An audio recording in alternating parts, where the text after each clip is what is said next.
Di nava rewşekî zehmet û alûz de gûniha bi ser Kurdistana Sûrî re derbas dibe, civak her diçe hejar û xemgîn dibe. Zarok dibine qurban bêgo ti gunehê wan hebe. Yekîtiya Jinên Kurdistanê Şaxê Dêrikê bi piştgiriya Encûmena Neştîmanî li Dêrikê ahengek ji bo hin zarokên sîwî û hejar nida xist. ببن مامۆستا و پزیشک و پێشمەرگە کوردستان ئامۆزن. احتیاجنا كردستان سوري شاخي دركي بس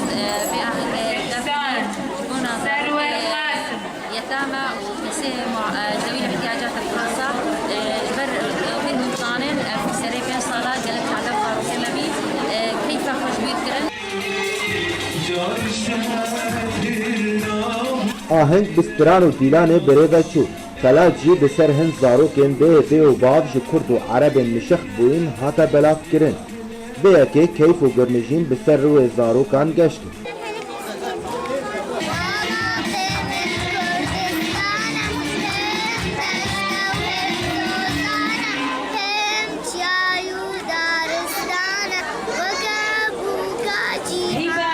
Malbat jî bi vê gavê keyfxweşiya xwe anîn ziman, daxwaza wan jî ev çalakî berdewam be.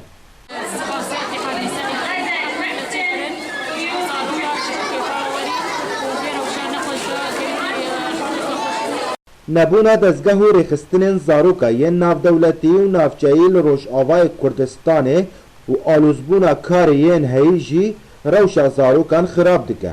Lewma derfetekî wiha ji aliyê rêxistinên civaka sivîl dikare zarokan şa bike û hinekî keyfê bi ser rêyên wa de bîne.